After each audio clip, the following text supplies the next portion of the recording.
Go ahead. Ashley Fuller, Ashley, and Elizabeth.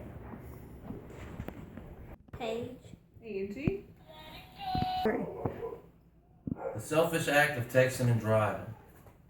Every day while you're driving, you put yourself and others at risk while you text, while you drive. This is my visual today is a cell phone. We see it every day. While you drive, you notice the car in the next lane, it starts getting real close to your car. So what do? You look over there, and you see that they're texting and driving. According to the New York Times, every time you drive while you're texting for a minimum of 5 seconds, you have gone the whole length of a football field. Think about that, 100 yards, without even looking at what you're doing.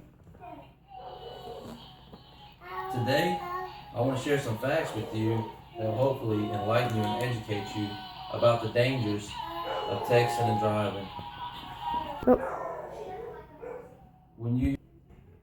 Age is a factor in a person's decision whether they're going to text and drive or not. A person that is texting, driving, has a higher chance to have an automobile collision than someone that is not texting and driving. Texting and driving is now a greater cause for teenage death in an automobile than drinking and driving. 9 Americans die daily from a collision that involves texting and driving. According to http://www.guardianchild.com, teens are 4 more times likely to crash than adults in accidents directly related to using a cell phone to text and drive. According to the USA Today, I made this graph right here, and this right here shows you the percentage of texting and driving, and this shows you the age group. If you notice the age group of 18 to 34 years old, they're up here. 17% of this age group has actually admitted that they text and drive. Notice when we get down here to the age group 35 to 54, it drops dramatically. It's down to 7%. Then, if you notice 55 plus, 0%. These people, they're wise enough to realize you don't distract yourself with a cell phone. So once again, this graph shows that the younger they are, the more likely they are to text and drive.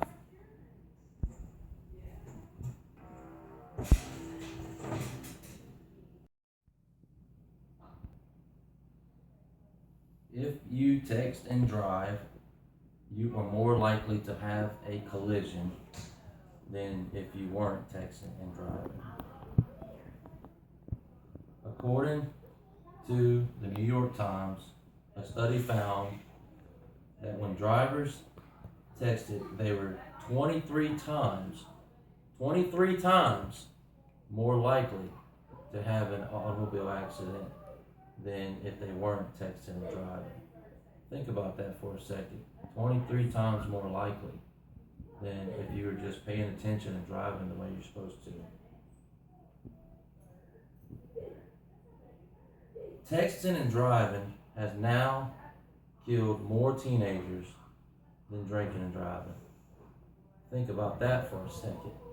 Drinking and driving is now less likely to kill the teens on our streets than texting and driving. That's real scary when you think about that. According to the Newsday, it is estimated that more than 3,000 teenagers die a year annually. Every year, more than 3,000 teenagers die from texting and driving. The same exact study found that only 2,700 teenagers die annually from the same exact thing of drinking and driving. Drinking and driving, 2,700 annually. Texting and driving, over 3,000 teenagers annually.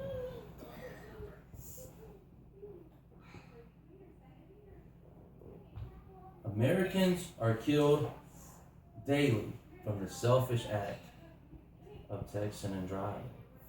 Every day. According to HuffingtonPost.com, 9 Americans die daily from a collision that involves texting and driving. So think about that tomorrow. When you go about your daily events tomorrow, when you go to bed tomorrow night, think to yourself, 9 Americans were killed by the selfish action of another 9 Americans texting and driving. 9 every single day. In conclusion, I want you to think about it. Is it worth it? Is it worth it? Is it worth it to become a statistic? Be wise. Teach the teens the importance of not texting and driving. Remind them that more teens die from texting and driving than drinking and driving. Remember that you're more likely to have a collision from texting and driving than not texting and driving. Remember those 9 Americans that lose their life every day from this. Don't let your life be the next statistic. Do not text and drive.